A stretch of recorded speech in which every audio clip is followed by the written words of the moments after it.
ভাই জান্নাত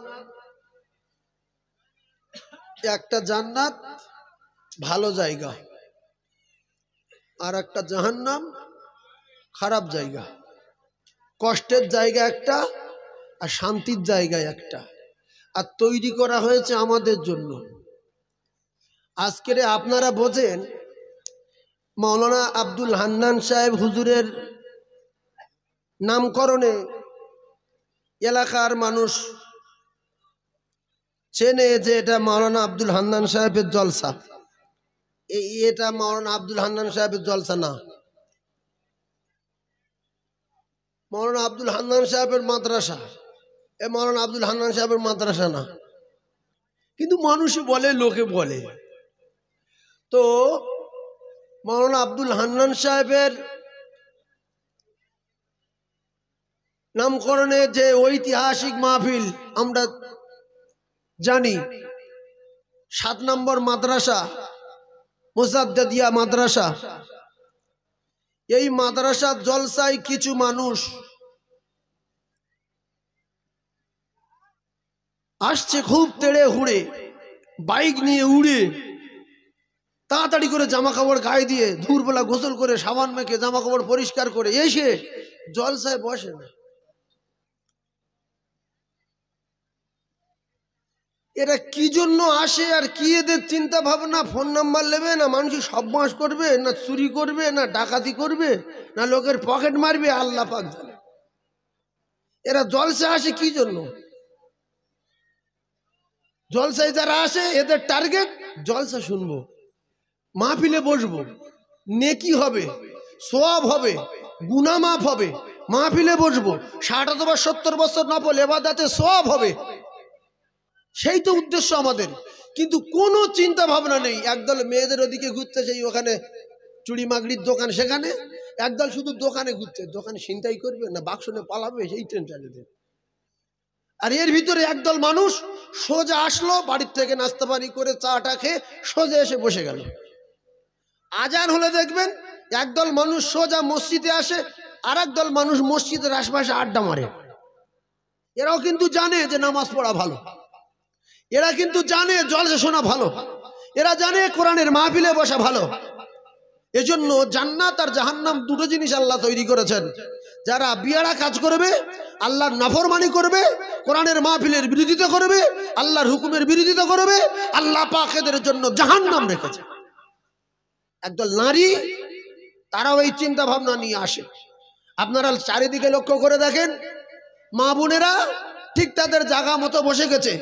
যারা যোগ্য বাপের যোগ্য বেটি, যোগ্য বাপের যোগ্য সন্তান, যোগ্য বাপের যোগ্য কলিজার টুকরা মেয়ে, যোগ্য বাপের যোগ্য কলিজার টুকরা বেটা, এই বেটা বেটি যারা মাহফিল এসেছে, দুই দলে বিভক্ত।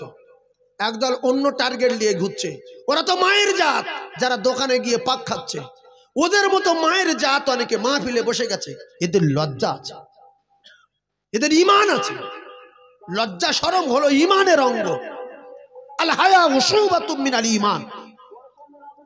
সেজন্য আমার মায়েদের বলবো, তোমরা জলসাকে নষ্ট করার জন্য দোকানে পাক না খেয়ে আল্লাহর রাস্তে ভালো মানুষের মেয়ের মতো ভালো জায়গায় যোগ্য বাপের যোগ্য বেটি হিসাবে মায়েদের যে ব্যবস্থা করা আছে বসার জন্য, যেখানে যেখানে সে জায়গায় এসে বসে যান।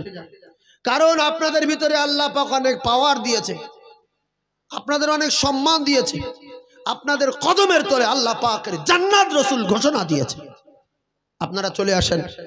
যুবকদের বলছি, তোমরা পাক খেও না, অসুবিধা আছে। বাঁটরা মাদ্রাসার জলসায় একটা দুর্ঘটনা ঘটেছিল। গ্যাস বেলুন ফেটে গিয়েছিল, তাতে বহু মানুষ মারা গেছে। আমি তখন স্টেজে ছিলাম। এই এতগুলো মানুষ, আজকের মাহফিলের দোয়া কবুল হওয়ার সম্ভাবনা 100-100। কারণ আমরা সব বিয়াদব না। নিশ্চয়ই এর ভিতরে আল্লাহর মোমেন বান্দা, মাহবুব বান্দা, হাজার হাজার আলেম বান্দা, হাফেজে কোরআন এ মাহফিলে এসেছে। মুরব্বিয়ানে কেরাম, আল্লাহর হাজি বান্দা করে মাহফিলে এসেছে। এ মাহফিল যাইতেই ভাববেন না। অনেক মা বোন এসেছে তাহাজ্জুদ নামাজ পড়ে, অনেক মা বোন এসেছে রমজানের রোজা রাখে, অনেক মা বোন এসেছে এক ওয়াক্ত নামাজ কাজা করে না, অনেক মা বোন এসেছে খুব ইমানদারির সঙ্গে চলাফেরা করে, ফাতেমার জীবনী ভালো করে, মা খাদিজার জীবনী ভালো করে, মা আয়েশা সিদ্দিকার জীবনী ভালো করে। সেই সমস্ত মায়েরা এসে বসে আছে, কার ওসিলায় দোয়া কবুল করবেন আল্লাহই ভালো জানেন।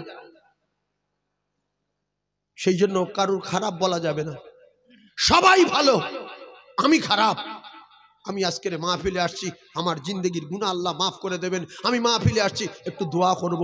আজকের বড় বড় মাহফিল যেখানে হয়, বাংলাদেশে বলি আর দিল্লি বলি, বোম্বাই বলি, এদিকে মোগরাহাট বলি, ওদিকে আপনার কিনা আখড়া বলি, মেটিয়া বুরুজ বলি, সেই সমস্ত জায়গায় মানুষ বাড়ির থেকে চলে যাচ্ছে, কারণ অনেক বড় মাহফিল, অনেক বড় মজমা হচ্ছে, ওখানে দোয়া কবুল হবে। হাজার হাজার মানুষ আছে। আজকের মেরিগঞ্জে 7 নম্বরে মাওলানা আব্দুল হান্নান সাহেবের জলসা, এই চল মাওলানা সাহেবের জলসা হচ্ছে, সেখানে যাই, অনেক বড় মাহফিল, দোয়া কবুল হবে।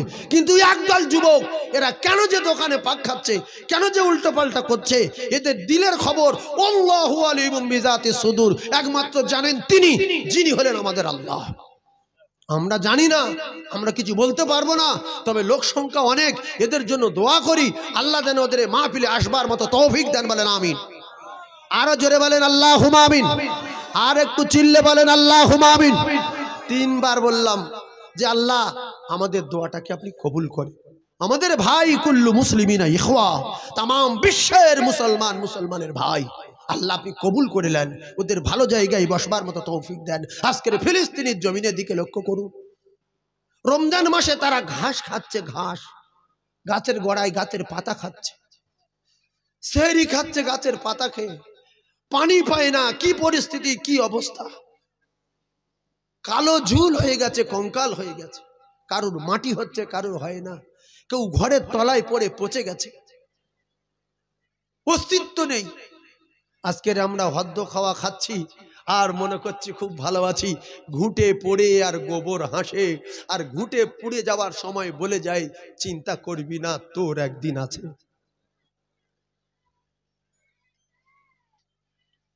আমি আপনাদের বলবো, রাসূলুল্লাহর সমস্ত কথা যদি সত্য হয়, আপনারা জ্ঞানী মানুষ, বুদ্ধিজীবী, শিক্ষিত মানুষ, আমি শুরু থেকে নিয়ে শেষ পর্যন্ত কি কি কথা বলছি একটু লক্ষ্য করবেন, একটু খেয়াল রাখবেন।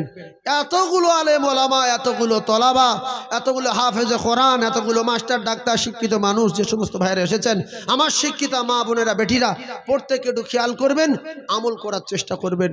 আমি যেখান থেকে আবার শুরু করব, ওই লাইনটা কত দূর পর্যন্ত নিয়ে যেতে পারি আপনারা একটু খেয়াল রাখবেন। এখানে 1 চিমটি, সেখানে 1 চিমটি, এখানে 1 ইঞ্চি, ওখানে 1 ইঞ্চি বলবো না, একটু সোজা যাওয়ার চেষ্টা করব।